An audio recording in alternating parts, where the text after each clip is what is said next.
Mitra budaya Sunda Paningan, mudah-mudahan sadayana aya dina ginanjar kaulijengan. Pribados Kang Abun Burhanuddin.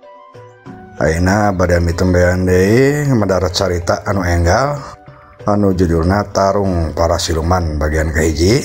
Ieu dongeng masih kena aya pakuat pakait sareng carita anu sateacana. Nyaeta dongeng anu judulna Gara-gara Salah Wadal. Ari jejer caritana mah benten mung sababaraha tokoh anu aya dina dongeng Gara-gara Salah Wadal muncul deui dina dongeng ieu ngalajengkeun carita anu ngalibetkeun dendamna para siluman. Kumaha carita salengkapna mangga urang kawitan.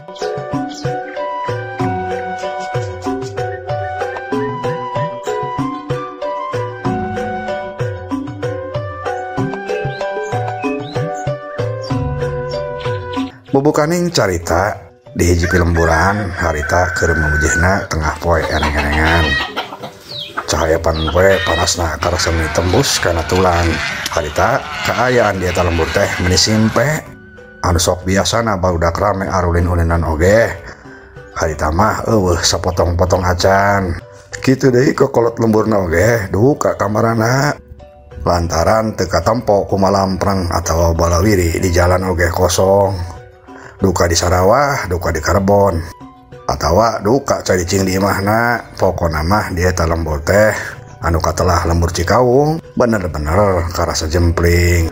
Tapi dina kaayaan kitu teh di pinggir walungan tungtung lembur katampo aya dua urang barudak ngora anu keur jongjon ngaruseup. Tapi kadengena teh duanan oge mending urunek meureun sigana mah kulantaran geus nguseup ti isuk. Tapi teu daek bae aya bebeunangan. Aduh, hari kerna waktu kasmu hari SB sugan dok teh euy. Cek nosa urang anu katalah Surahman. Tapi ari sapopoe nama sok digaroana teh si Bangpak. Eta si Bangpak ngomong kitu teh bari masang deui cacingna dina useup. Tuluy ilung bae dialungkeun deui ka tengah walungan. Yah, ari ilaing. Sigana mah ilaing membeureun tuh data di isukna teu mandi heula Bangpak. Tuh jeuleun aing mah tuh, teupan aing mah tuh geus aya nu ngulina tuh tempo. Tembal baturna anu katalah si Amung anu sok biasa digeurana si Kasmu. Maena ngomong gitu bari nyekelan jejerna anu karasa kakanyedan. Terus seot we katempo tali jejer teh siga anu ngagintak. Si Amung buru-buru nangtung bari narik jejerna lalaunan. Wah berat euy Bangpak, kurami siga nama yeuh atuh buat betot atuh sia mah sing depas deui. Cek si Bangpak atuh tuluy ku si Amung teh usipna dibetot sakaligus satengah dibantingkeun ka darat. Anabreh si horengan saukur keuyeuk gede. Si Amung meni melongo. Aduh kan jadol teh disangka teh heueuh gurami. Yah ngan saukur makhluk napek ari mata kahareup leumpang kagigir sia. Cek si Amung bari ngalepaskeun keuyeuk tina usipna tuluy habek dibebeutkeun satarikna kana batu nepi ka sapada harita. Keuyeuk teh langsung mejret. Nempok itu si Bangpak meni seuri ngabarakatak. Wah, lebok tah hasil keuy papuna. Cek si Bangpak bari seuri ngabarakatak. Keur kitu jujur si Bangpak oge karasa senad-senud. Si Bangpak meni bungah curingat. Tah lamun ieu bener ieu gurami sia kasmu nyeuleuh tah. Cek si Bangpak bari ngabetot jejerna sakaligus tapi barang breh. Si horeng orek hideung atuh si Bangpak meni soak ngagoak. Geuning ieu orek kieu sia. Cek si Bangpak bari beluwer bae useup jeung jejer-jejerna dialungkeun kana walungan. Kerelep jejer jeung useup si Bangpak teh lalep sapada harita. Nempok itu giliran si Amung anu seuri ahkei-ahkeian. Tah lebok ku sia tah orayna Bangpak. Cek si Amung bari seserian bangun ku bungah. Tuluy nuluykeun deui nagok jeung hareupan walungan bari nyepeng jejer. Sedangkan si Bangpak mah kalah diuk ngalemprah dina luhur jukut sukuna yang hunjar. Tina beuheung nangucur ku kesang. Bajuna oge katempo baseuh sipruk. Si Bangpak gegeber ku daun cau. Aduh apes-apes. Aing bener-bener apes. Keur mah beuteung lapar can bebeunangan pisan. Cek si Bangpak ku gulunuk. Ari si Amung mah masih keneh nagog nyekelan jejer penasaran meureun. Tapi angger bae sakitu geus sila oge teu daek meunang-meunang. Nah karandinya lauk teh euy biasana mah di walungan ieu teh sok aya pating budi beg. Nah ari poe apes-apes teuing nya. Eueuh sasiki-siki acan. Cek si Amung bari tuluy main oge hudang ngagolongan tali jejer gek diuk pinggirin si Bang Pak ngalempah sarua bae manehna ge lang ngahulang kumaha geus kieu euy Bang Pak kapan ke murid teh urang geus jadi sia rek bikin lauk ka Ceti heueuh kapan ari duitna mah geus malah geus beak dia tuh kumaha kieu euy keur mah apal sorangan lain ari ada Ceti heueuh bager mah bager tapi lamun geus ngomongna urang sakecap manehna mah sarua kecap pusing aing jadina euy cek si Amung si Bang Pak ngahulang can nembalan tapi teu lila manehna ujug-ujug ka tempat curing hak kasmo kumaha ieu lamun coang bedahkeun we tah balong Bah Rustam heueuh mumpung manehna keur eueuh cenah mah didayeuh yah teu hayang aing mah sia masuk nyin BP panyakiteun batur oge kapan eueuh dua deui luntalan tos ka dinya mah heueuh da cenah cek baja mah balong eta teh anu nungguan ku maung kajajaden ingon-ingon Bah Rustam tembal si Amung yah dewek mah teu percaya baeuna ge sia borangan pisan beja bohong jeuleuh eta mah paling oge ami bae barongna aman geus kuat lah sing kabur-burit manten sok sia daripada ke Ceti nagih lauk ka imah kapan atuh leuwih galak Ceti euy daripada maung oge cek si Bang Pak keukeuh ngajak si Amung maling lauk kana balong Bah Rustam tapi si Amungna tetep siga nemugen ku si Bang Pak digintak leungeunna gawat sia mah ngalilakeun pisan cek si Bang Pak bari durug-durug bae ngepetot leungeun si Amung tungtung mah si Amung oge daek teh daek nuturkeun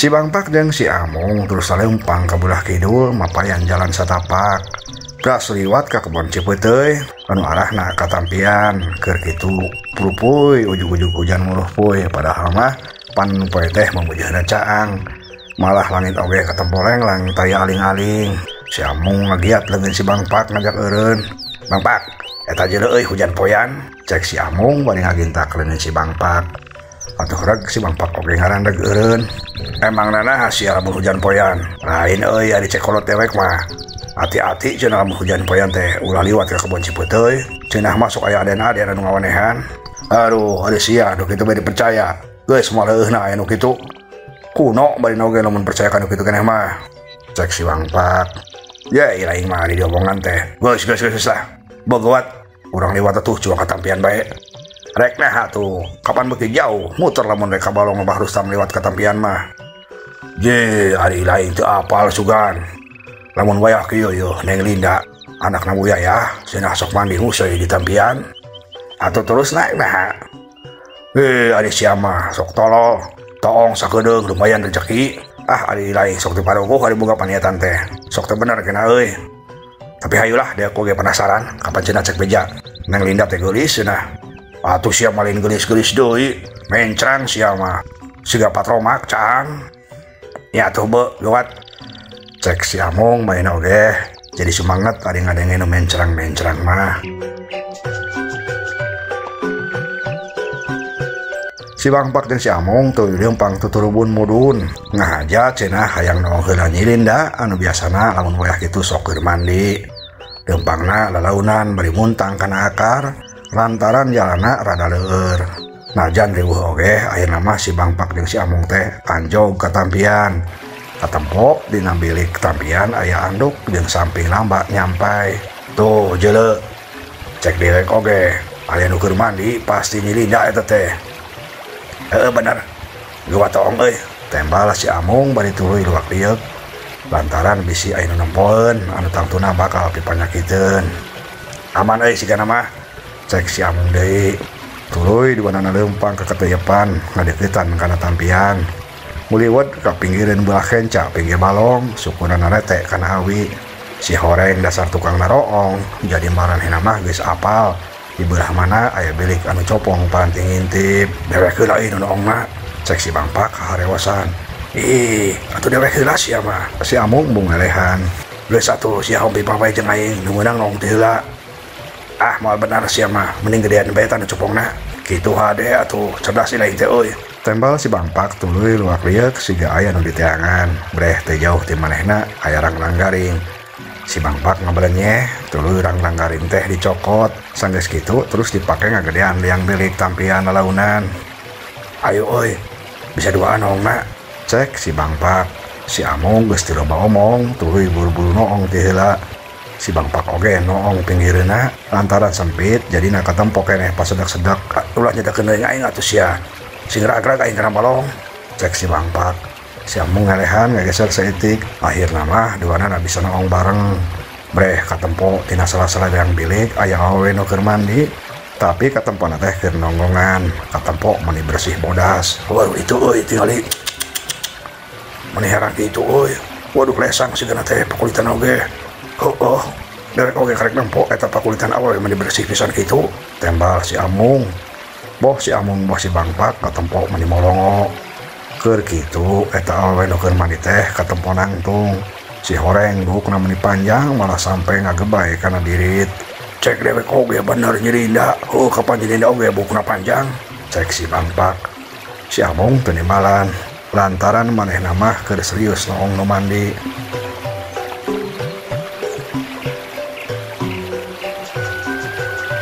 Kur kitu eta nu mandi katempo malik lalaunan. Tadina nonggongan jadinya ngarep. Anabreh si Bangpak jeung si Amung meni calangap.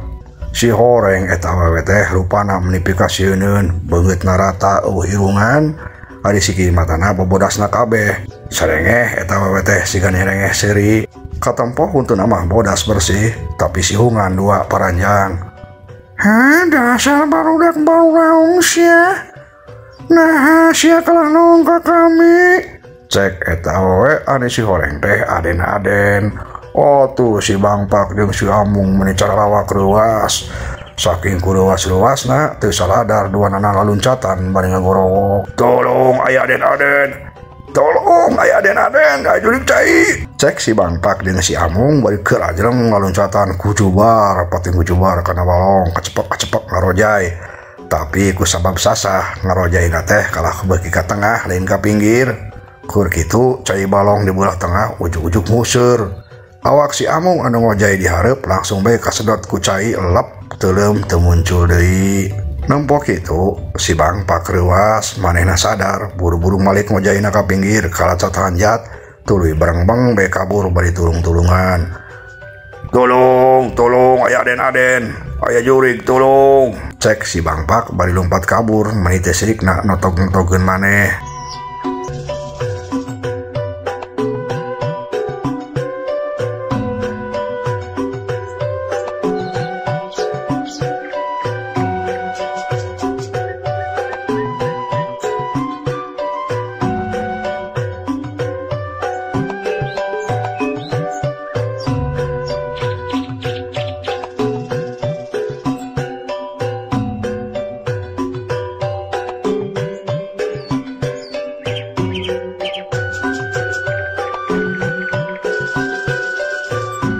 Tunda heula kaayaan si Bangpak mah ayeuna cuang caritakeun bae heula kaayaan si Amung anu awakna kasedot ka handap ku cai museur teh. Tapi si Horeng ari rasaan si Amung nama manehna teh lain kasedot ku cai, tapi awakna aya nu ngarejeng ku dua jalma jangkung badag hideung anu beungeutna pikasieun. Si Amung langsung bae teu sadar. Ku eta dua jalma si Amung teh dibawa asup ka hiji tempat anu kaayana sing sarua endah. Tembok jeung tihang-tihang wawangunana dijieun tina emas jeung batu permata. Lampuna caraang, ari ubina siga dijieun tina kaca, di handapeun ubin katempo lauk patinggu dibeg. Si Amung terus diseret dibawa ka hareupeun saurang awewe anu keur diuk dina kursi gading gilang kancana.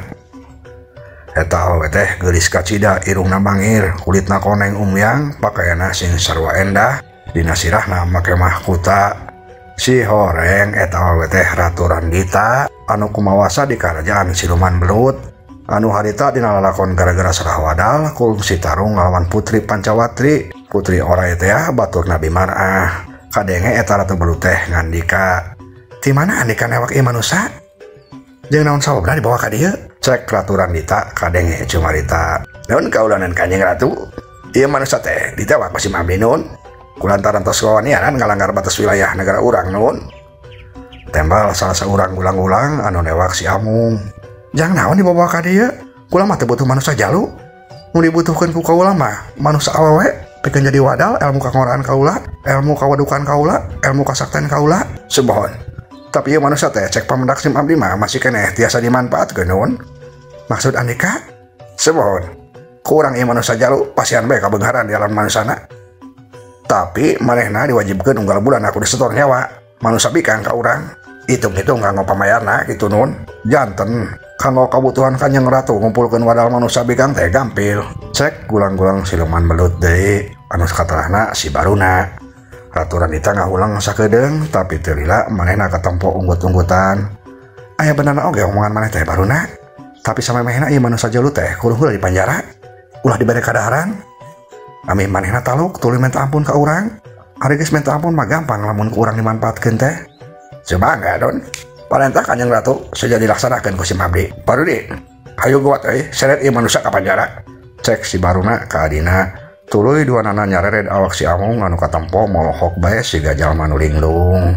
Teu lila si Baruna jeung si Baruni anjog ka ruangan penjara. Breh di dinya geus aya saurang prajurit anu pagaweana tukang ngajaga lawang penjara. Barang nempoh si Baruna jeung si Baruni datang mawa bebandang, eta prajurit langsung nyamperkeun bari cedok nyembah. Wilujeng tepang juragan Baruna, juragan Baruni. Tos lami nun teu pendak. Daekna atuh sia ka dina ge. Ari eueuh kaperluan mah. Saha si anu daek ulin ka penjara? Tembal si Baruna, padungap bae nembalana. Heueuh sia, loba teuing bacot sia teh. Geus geuwat tah asupkeun babandang ka penjara. Cek si Baruni ilu ngomong. Eta prajurit unggek. Geus teu rajeun deui nyarita, tapi ari dina hatena mah gugulunuk. Sombong pisan kakarek boga jabatan sakitu oge. Awas ya lamun aing naik pangkat. Dipindahkeun sia gawena di nu garing. Kapan sia bawa bisa napas di nu garing mah da belut. Gerentes eta prajurit. Tuluy eta prajurit teh ngagiat leungeun si Amung digusur ka hareupeun lawang penjara. Sanggeus anjog dijorongkeun asup ka jero ruangan penjara. Asap sia, gara-gara sia aing meunang ngomongan teu ngeunah si Baruna jeung si Baruni sia. Cek eta prajurit bari ngajorongkeun awak si Amung ka jero rohangan penjara. Geus kitu mah jepret panto rohangan penjara teh dikunci deui. Cak urang tunda heula.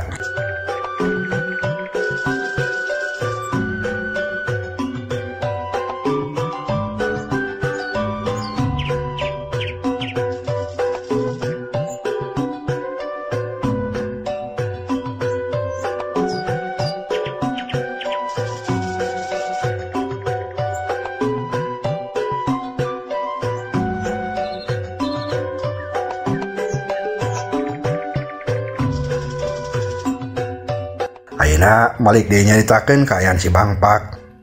Harita si Bangpak terus belumpat ti buburu anjat meuni teu sirikna notok-notokkeun maneh. Sababaraha kali ti kolesah labuh tapi buru-buru udang deui tuluy lumpat deui.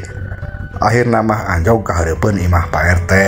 Kalacat naek kana golodog, dampal suku jeung awakna anu bobolokot ku leutak mah geus teu dipalire. Meureun ku sasah-sasahna. Atuh talupuh imah Pak RT oge meuni belok ku leutak tapak suku si Bangpak. Gedor si Bangpak ngegedoran imah Pak RT. Pak RT, tulungan uing Pak RT, tulungan. Cek si Bangpak bari ngegedoran imah Pak RT. Ari di jero imah Pak RT nangan seukur aya bionah bae rubiahna Pak RT. Eta oge bionah teh kakarek balik di tampian tos mandi mamake anduk keneh. Bionah reuwas barang ngadenge aya jalma nu gubrag-gebrug kana pantona. Saha? Uing Bu RT. Heueuh uing teh saha? Tanya Bu RT deui. Tapi di luar teu kadenge deui aya nu nembalan. Si horeng meureun ku soak-soakna jeung capek-capena si Bangpak teh kalah ngalangkrek kapiuhan hareupeun lawang. Bu RT jadi heran penasaran. Nah jalma teh ongkos gura-gero tapi ditanya teh nembalan deui. Bawa jalma rek jahat nya. Heueuh kapan usum jalma jahat ayeuna teh cek we jauh ge.